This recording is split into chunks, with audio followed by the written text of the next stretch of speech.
दुखद है, कल शाम तक पूरे बिहार में शायद ही किसी रिजर्वायर से पत्र जारी किया गया। 8 जिला का पटवन, बिहार का जो चावल का कटोरा, धान का कटोरा कहते हैं, सोन का इलाका में पानी रिहंद और बाणसागर में रहते हुए एक चिट्ठी बिहार सरकार के द्वारा नहीं निर्गत करने के चलते वह पानी मुझे नहीं मिला। सम्मेलन की शुरुआत सर्वप्रथम पूरे बिहार एवं बक्सर लोकसभा सहित सभी मतदाता बंधुओं को मैं अभिनंदन और स्वागत के साथ शुरू कर रहा हूं। साथियों, बिहार सहित देश का लोकसभा चुनाव संपन्न हो चुका। पिछले 4 महीने से जनमानस की समस्याओं पर विषय रखने का अवसर बिहार के राजनेताओं को, राजनीतिक दलों को अवसर नहीं मिला। बहुत दुखद विषय है। जिस मुद्दे के आधार पर हम आप सभी साथियों को आज बुलाए हैं, पूरे बिहार में बिजली का हाहाकार है। किसानों को खेत में पटवन के लिए नहरों में पानी की व्यवस्था नहीं। 50-60% गाँव में पीने की पानी की व्यवस्था नहीं। इस विषम परिस्थिति में बिहार की जो सरकार है वो जश्न मनाने के मूड में अभी भी पड़ी हुई है, जिसके चलते पूरे बिहार की खेती बर्बादी के कगार पर पहुंच चुका है। 1 जून को बिहार सरकार ने एक परिपत्र जारी किया कि 1 जून से बिहार के किसानों को नहरों में पानी दिया जाएगा, जबकि पहले का जो रोस्टर था वह 25 मई को ही नहरों में पानी छोड़ दिया जाता था। यह दुखद विषय है कि 1 जून जो सरकार ने मुकर्रर किया था तारीख कि पूरे बिहार के नहरों में हम पानी छोड़ देंगे, आज 13 जून जब मैं आपके सामने बैठा हूं, बिहार के किसी भी नहरों में पानी इन लोगों ने छोड़ने का काम नहीं किया। यहाँ तक कि उसका एक नियम है कि जो रिजर्वायर है, जहाँ से पानी रिजर्व रहता है नहरों में छोड़ने के लिए, वहाँ एक रिक्वेजिशन लेटर बिहार सरकार की तरफ से, सिंचाई विभाग की तरफ से जाता है कि हमको इतना पानी की आवश्यकता है और उस हिसाब से उस रिजर्वायर से पानी छूटता है। लेकिन दुखद है, कल शाम तक पूरे बिहार में शायद ही किसी रिजर्वायर से पत्र जारी किया गया हो। कई रिजर्वायर इतने दूरी पर उपस्थित है बिहार में, जैसे कि मध्य प्रदेश में बाणसागर, उत्तर प्रदेश में रिहंद, कि अगर आज रिक्वेजिशन जाए 13 तारीख को तो पानी मिनिमम 1 सप्ताह लगता है वहाँ से आने में। अमूमन अगर आज भी मेरे प्रेस कॉन्फ्रेंस के बाद बिहार सरकार अगर जागेगी नींद से तो भी 1 सप्ताह लगेगा पानी आने में। 8 जिला का पटवन, बिहार का जो चावल का कटोरा, धान का कटोरा कहते हैं, सोन का इलाका में पानी रिहंद और बाणसागर में रहते हुए एक पन्ने का एक चिट्ठी बिहार सरकार के द्वारा नहीं निर्गत करने के चलते वह पानी मुझे नहीं मिला। और बिहार के किसानों का जो बिजड़ा डालने का टाइम है 25 मई शुरू हो जाता है, रोहन नक्षत्र जिसको बोलते हैं आज, जबकि नॉर्थ साइड में, इस राज्य के बिहार के नॉर्थ साइड में, वहाँ 15 मई से ही बीज डालने का काम शुरू हो जाता है। ये दुखद है। करमचट डैम जो है रोहतास और कैमूर के बॉर्डर पर, जिसके लिए एक पत्र 1 घंटे में भी जा सकता है, वहाँ पर भी अभी तक मेरी खबरों के हिसाब से कोई पत्र जारी नहीं हुआ। इस दुखद परिस्थिति से बिहार में केवल अनाज का ही संकट नहीं है, उन नहरों में पानी आने से जानवरों को भी गांव देहात में पानी पीने का व्यवस्था हो जाता है। पक्षियों को भी पानी, जब पूरे एकदम रेगिस्तान जैसा हो जाता है इलाका, उसमें पक्षियों को भी पानी मिलता है। यहाँ तक कि नदी के किनारे जो बसे लोग हैं वो पानी निकाल करके सब्जी की खेती करते हैं। बिहार के लोग नदियों के किनारे, अगर वह पानी नदियों में भी छोड़ दिया जाए तब। लेकिन आप देखें तो पूरा 1 महीना में पूरे बिहार की खेती को बर्बाद कर दिया गया। जो सरकार में बैठे लोग हैं, जो यहाँ के मंत्री और मुख्यमंत्री हैं, जिनको बिहार के किसानों से कोई भी चिंता नहीं है। इस पानी के आने से एक और भी फायदा होता है, जो भूमिगत जल है वह भी रिचार्ज होता है। तो जो लगे हैं पंप, बोरवेल लगे हैं गांव में, या जो आपको लगे हुए हैं पंप सेट या हैंड पंप जिसको बोलते हैं, हैंड पंप को भी पानी मिलने लगता है अगर नहरों में नदियों में पानी आने से। तो इस तरह से देखा जाए तो पीने का भी पानी संकट पैदा हुआ, खेती का भी संकट पैदा हुआ और पर्यावरण का भी नुकसान हुआ। जितने पेड़ पौधे हैं गांव देहात में वो सूख रहे हैं पानी के अभाव में। इसके अलावा जो दूसरा सोर्स है हमारे, जिससे हमको पानी मिल सकता है थोड़ा या फिर हमारी गर्मी से राहत मिलता है, वो बिजली की। पूरे बिहार में सिस्टम इनका फेल है। ओवरलोडिंग के चलते लोड शेडिंग पूरे ग्रामीण सेक्टरों में ज़बरदस्त है। आप शहर में रहते होंगे, मैं शहर में नहीं रहता तो मैं नहीं बता सकता कि शहरों में ओवरलोडिंग है कि नहीं है, लेकिन बक्सर शहर में भी कई कॉलोनी के लोगों ने कहा कि ओवरलोडिंग की समस्या है और लोड शेड कर रहे हैं। 4 घंटा 6 घंटा रात में बिजली बंद कर रहे हैं।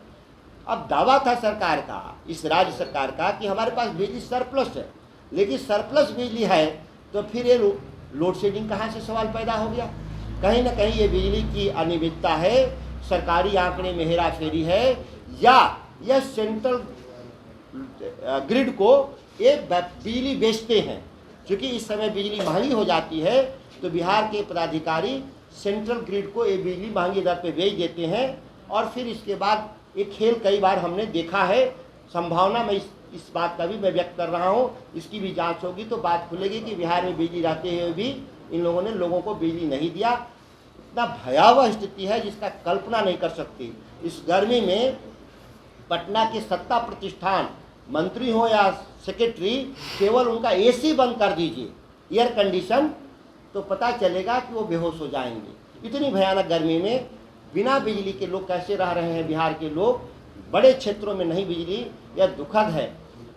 एक बात मैं अंतिम बात कह के इसको समाप्त करना चाहता हूँ कि इस राज्य के किसानों के साथ कैसा मापदंड, जिन लोगों ने कहा था कि एक देश दो विधान नहीं चलेगा, अभी सीट खाली नहीं हुई है।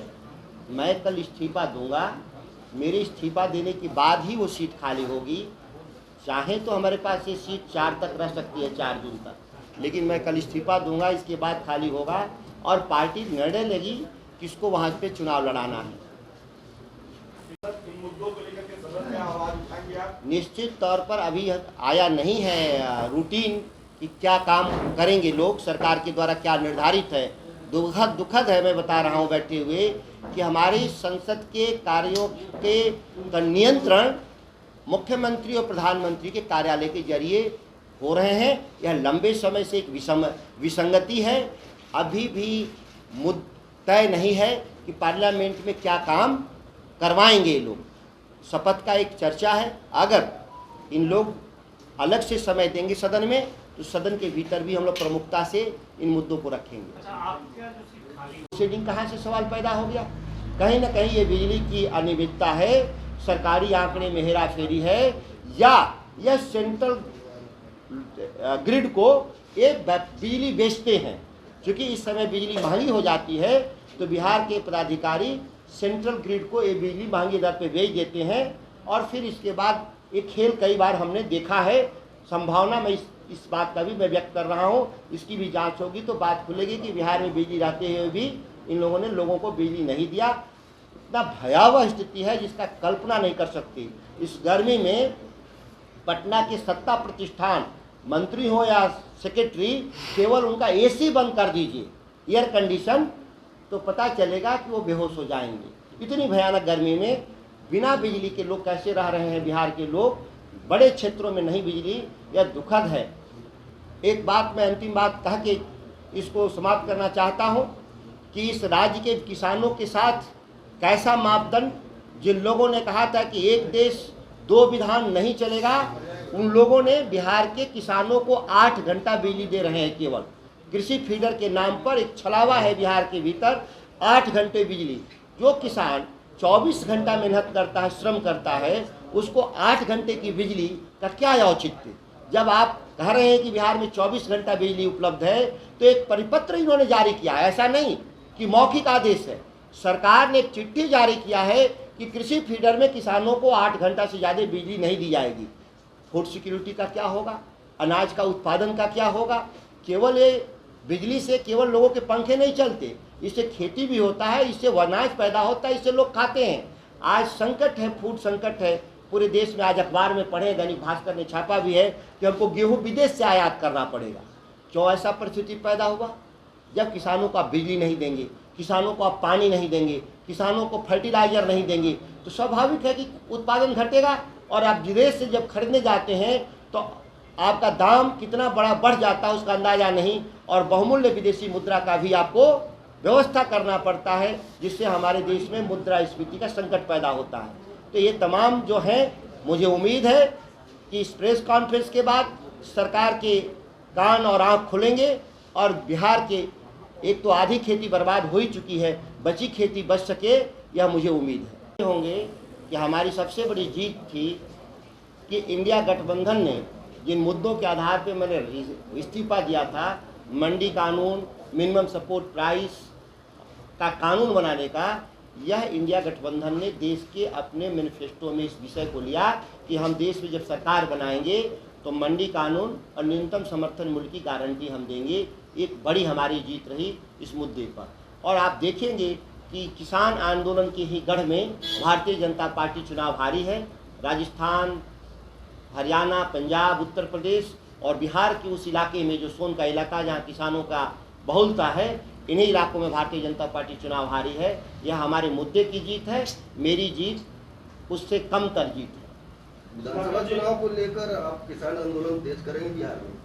हमारे किसान आंदोलन देश में भी और राज्य स्तर दोनों ही जगहों पे हमारे किसान आंदोलन तेज करेंगे, क्योंकि जो बैठे हुए जो सरकार लोग हैं, गूंगी बहरी सरकार पटना और दिल्ली में, वो किसान विरोधी लोग हैं। और जब तक इनसे हम लोग लड़ेंगे नहीं, तब तक किसानों के पक्ष में भलाई का कोई उम्मीद नहीं रखते इनसे। अभी वरिष्ठ अधिकारियों से मैंने टेलीफोन से बात किया और इसके बाद भी कोई सुनवाई नहीं हुआ, क्योंकि मैं चुनाव ही 4 तारीख को समाप्त हुआ। इसके बाद मैं लगातार प्रयास कर रहा था, किसी पदाधिकारियों के अनसुनी करने के चलते मीडिया के जरिए बात मैंने रखने का काम किया।